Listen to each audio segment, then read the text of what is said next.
Well met, friends and fellows. Today is a new series all about words and their history. Now, every word has a tale of its own, full of interesting kernels of information, so I see no reason why such tales should not be told as well. Welcome to the new work. Welcome to Wordlore Wednesday. One might have noticed I have quite the thing for alliteration. But anyway, as I've said, this series will be all about our lovely language, and I hope you find it interesting. But I shan't tarry any further. Onwards to the words. I think I can kill two birds with one stone, and explain more about the word law while demonstrating it. Word law is a compound word, that is, it is made up of multiple stems, individual words. A language infamous for taking this concept too far, I would say, is German. And German has compound words like this, which I'm not going to try and pronounce, which when broken up looks a lot more manageable. But luckily, I'm only covering English words in this series, so I shan't have to battle with such unwieldy things. But let's get back to English. We'll do the same to our word, and take the first part. While I'm sure thou art familiar with the word, a quick definition will help us get all on the same page before we get into the etymology. Word, while being a simple word, this might get a little confusing, but I'm sure thou wilt follow. It has a few different but related meanings. With us being such a literate people, we might foremost think of it as that which is separated by spaces in our writing. But, to consider more broadly, it is the smallest unit within a language that alone represents a concept. But it can also expand to include what someone has said, that is, a speech or utterance, though it is not as commonly used in such a way today. It is more used to mean a more specific saying, that is, news, rumours, a promise or oath, or mayhap a order or command. Now we're on the same page, let us get to the interesting parts. Well, this isn't a very interesting progression. There seems to be a remarkably small change in the word. For those with a passing familiarity with how much English has changed since the Earl of the Anglo-Saxons, it might be quite strange, considering how the language is almost unrecognisable in some areas. Mayhap if we look to the pronunciation, we'll see something more exciting. Ah, finally, some change, though not overly so. In modern English, we have word, so no surprises there.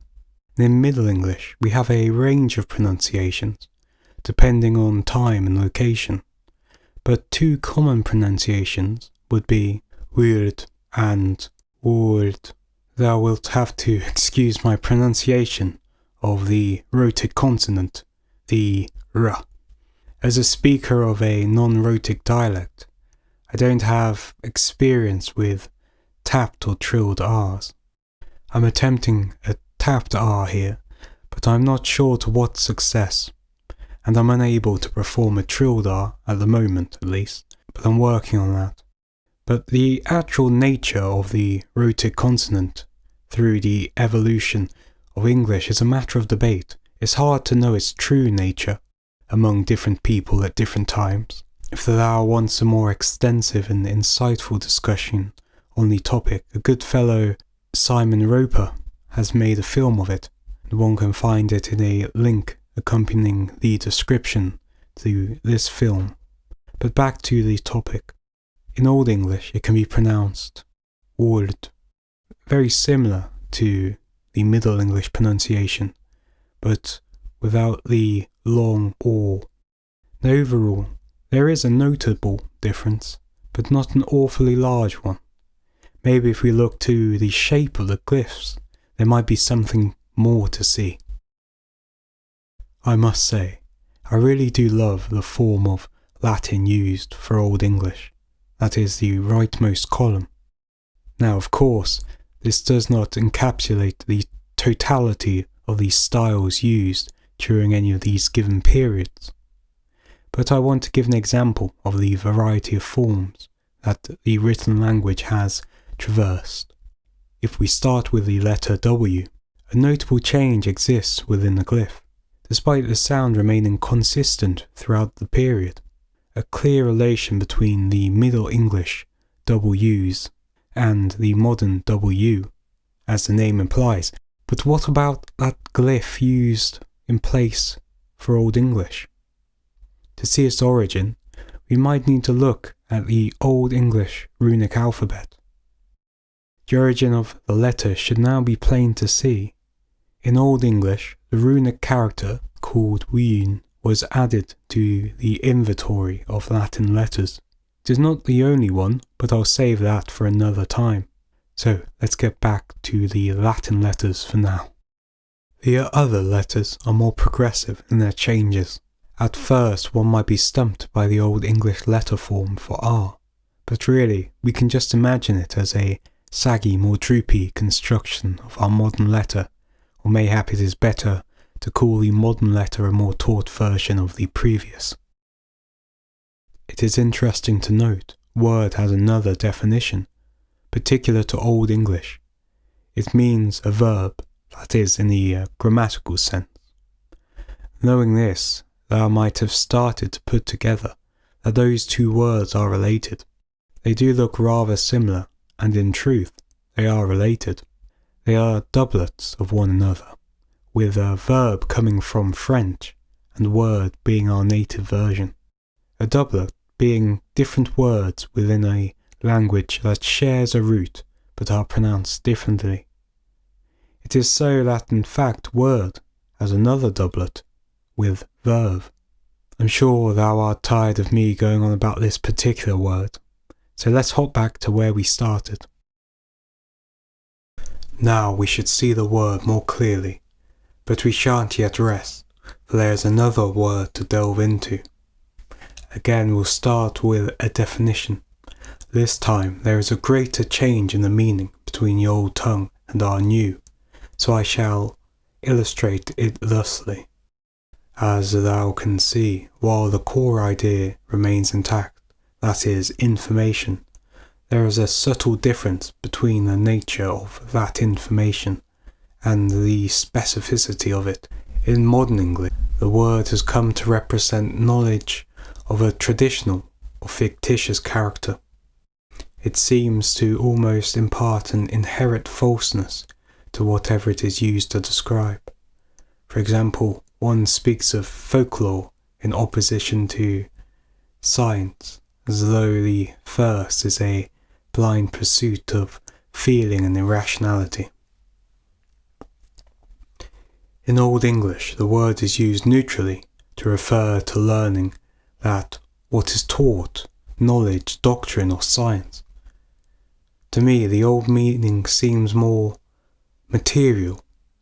It is what one receives from learning, whereas the modern is more abstract in its understanding.